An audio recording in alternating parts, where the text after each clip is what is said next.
Before I get started, I want to recognize Representative Dwight Tosh, who served with me on the state agencies committee, which I'm going to be talking about. So he helped to get this resolution passed, as well as some other people. Let me just start out by telling you that I don't take this lightly. An amendment to the Constitution is important. Here's the Arkansas Constitution. It's 140 pages. There's 94 amendments. It was originally passed in 1874, September the 9th on 1874. So we should not change this lightly. So when I propose this resolution, I believe in it, or I would not have proposed it. Also, I want to thank Senator Brian King. The story behind this resolution, Senator King came over to the House. He had a bill similar to mine, and he wanted to run a companion bill in the House. So I agreed to do that. When Brian ran his bill over in the Senate, it didn't get out of committee. So I modified my bill, and there was a lot of work, and Dwight remembers this. We made a lot of changes to that resolution. And one of the main things was that we took the justice of the peace out of that bill. And one of the main ways that I sold this to the members of the House was we want the executives of the county to have 4-year terms, like the city, the state, and the federal government. And I truly believe that. I was a mayor, and I believe you need 4 years if you're going to be in an executive position to get your management system in and change things and have plenty of time to get that in the works. So the amendment will be issue number 1 on the ballot. So what I'm going to try to do tonight is convince you to vote for issue number 1 on the ballot, and then try to give you some information so that you'll know what you're voting on. This amendment touches a lot of the Constitution. It has to do with elections, so there are various sections of the Constitution that are going to change. Article 3, we're going to add section 13, Article 5, we're going to change section 9, Article 7, we're going to change section 19, Article 7, we're going to change section 29, Article 7, change section 46, Article 7, change 53, amendment number 44, and then there's a section on effective dates and the ballot title. So you can see that it touches a lot of the Arkansas Constitution. The reason it does that is because most of the offices in the county have their own separate section in the Constitution. So that's why there are a lot of things that are involved there. Now, the title of this issue number 1 is an amendment to the Arkansas Constitution concerning the terms, election, and eligibility of elected officials. So it is an election bill. 2 reasons that I put this forward. Number 1, as I said, I think it will make all 75 of our counties more efficient. It'll give a judge, a sheriff, a county clerk 4 years if they're elected to put in what they want to do and make it work. I think that will make our state more efficient because we're going to touch every county, all 75 counties. The second thing that it does, as the previous speaker spoke about, where are we going to get money for things such as retirement? This is an efficiency bill, and we did a lot of that in the last session. We passed a 100-page bill that eliminated a lot of boards and commissions that were ineffective. That saved money.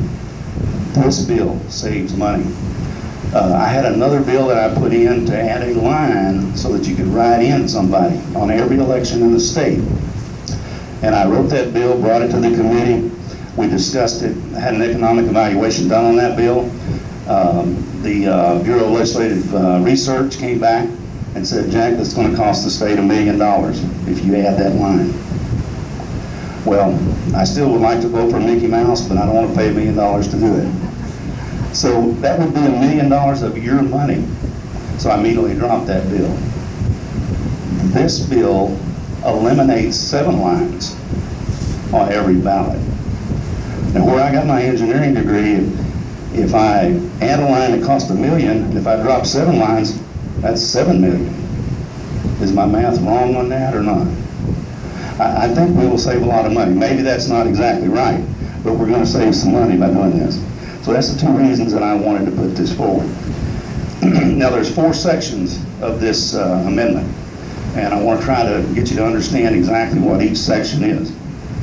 The first section would change the term from 2 to 4 years for the executives in the counties, all 75 counties. So this would include the offices of county judge, county sheriff, county clerk, excuse me, circuit clerk, assessor, treasurer, tax collector, county surveyor, and coroner.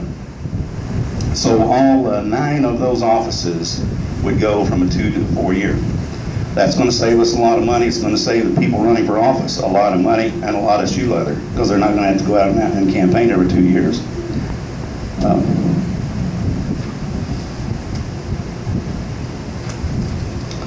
on just a minute.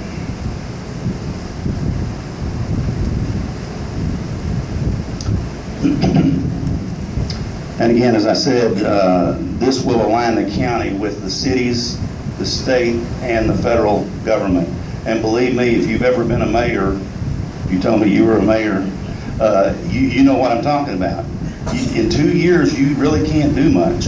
You can do a lot of things, but the results don't show up for 4 years, so it's a real efficiency bill. When does this take effect? County officials elected in 2016 would still have 2-year terms. Those elected in 2018 would have 4-year terms if this amendment passes. Again, as I said, the justices of the peace are not a part of this. They were taken out because that's the legislative branch. We don't give it 2 years in the House, so they should only get 2 years, right? Trying to be fair.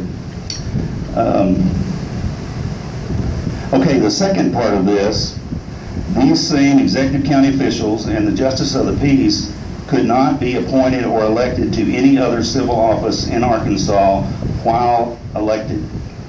An example of this is they could not serve in their elected office and be appointed to things like the Board of Workforce Education, commissioners of a drainage district, school director, mayor or alderman, municipal judge or city attorney. So the second element of this does not allow that. So if you're in office, you can't hold a second appointed office. I think that's a good thing. The third thing that it does is allowing unopposed candidates to be elected without their name appearing on the ballot. Sets up rules for what to do when only one person is running for an office. When you vote and you go into the booth and you see this group of names up there in the corner, you got to check the box and you vote for 30 people. Everybody know where that is? You see that on there? What this does is simply, you don't have to put that on the ballot. So again, that you wouldn't think that saves a lot of money, but it does when you talk about 75 counties. So those names would not appear on the ballot. Why do they need to be on there? You know, we know who's running, we know they're unopposed. Why do we waste ink and paper to put them on there? So that's the third element. Just in case someone brings it up, there is a law, Arkansas Code Annotated 75207, that already allows some unopposed candidates at the city level to not be on the ballot. So that's something that's already being done at the municipal level. So we're just going to do it statewide. The fourth thing that this amendment does is define an infamous crime for determining eligibility to hold office. Representative David Branscombe signed on to this bill. David is from Marshall. Some of y'all may know Representative Branscombe.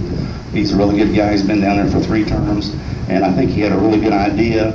And the way we got this passed, you all, some of the stuff we do now is pretty boring, right, Dwight? But the way we get these things passed is that we talk to other people. The second and the third elements that I talked about here, mine was element number 1. Second and third element was Nate Bell's bill, actually. And he and I had some very good debates over this bill. But these are actually his bills that he put forth.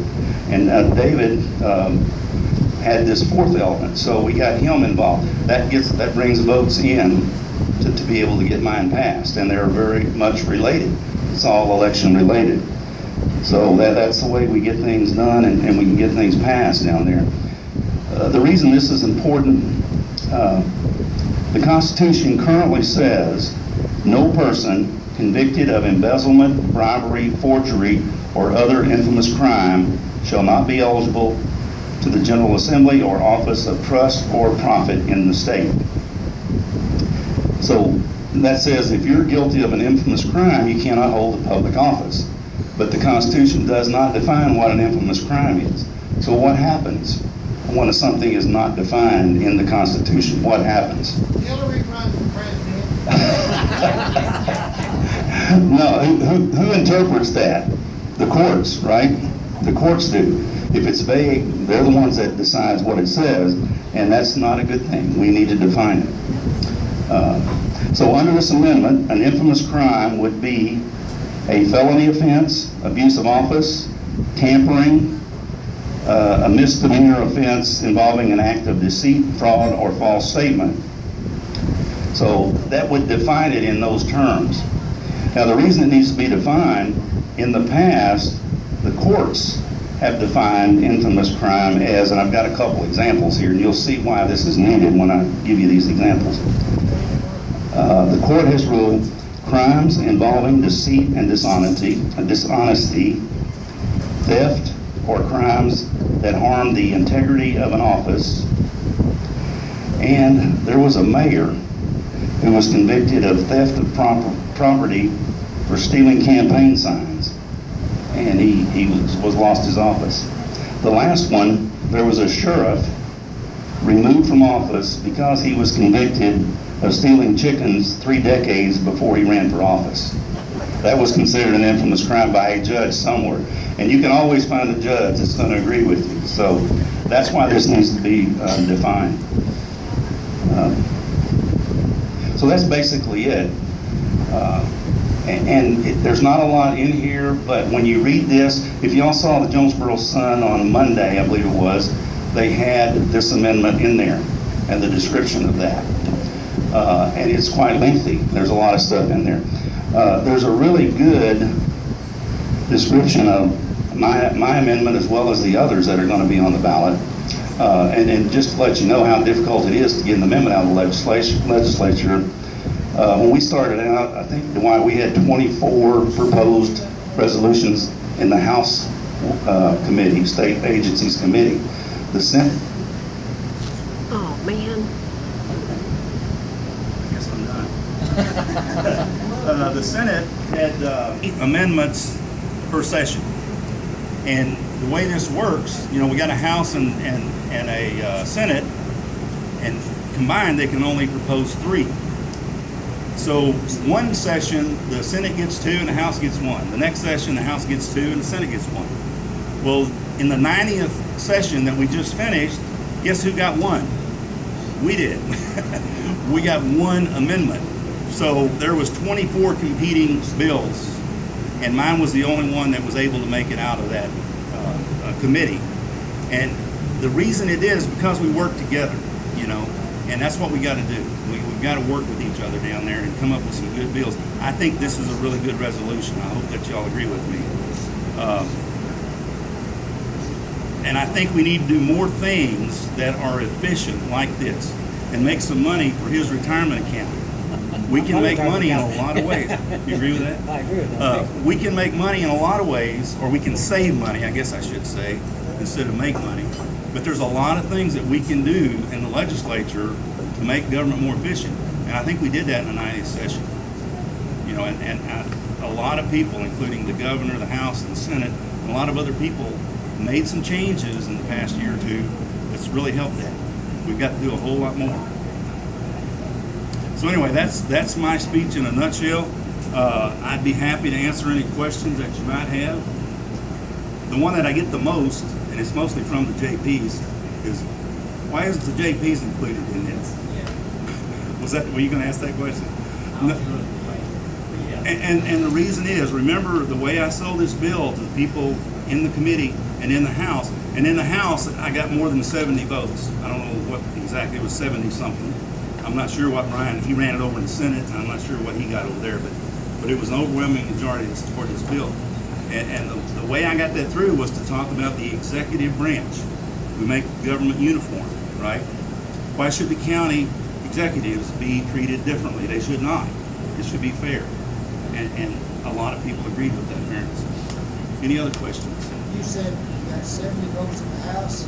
It was over 70, yeah. You said if you got that whole majority of gone, 139 votes. There's 100. 100. Yeah, 30, okay. Okay, gotcha. And 36 of them are Democrats. Gotcha. I was gonna get you. No, it was a bipartisan support. It really was. One thing that I'm sure will come up, is anybody here a constable, or do you know a constable? I've had a few people around the state call me and want to know why the constables are not included in this. Because the constable, is a constitutional office. They are in the executive branch and not the legislative branch, and they are not in this. That was my intention to put all executive branch in it, but that was another bargaining chip, okay? During the discussion and the debate back and forth, and one of the reasons that some of the people did not want to put them in was that that's an unpaid position. And I don't know, I didn't agree with this, but I guess they thought it wasn't quite as important as the county clerk or the sheriff or whatever. I don't agree with that. I think the constables do a lot of good work for us. I really do, and I support them. Any other questions? All right, well, thank you, and thanks for not going to sleep on me.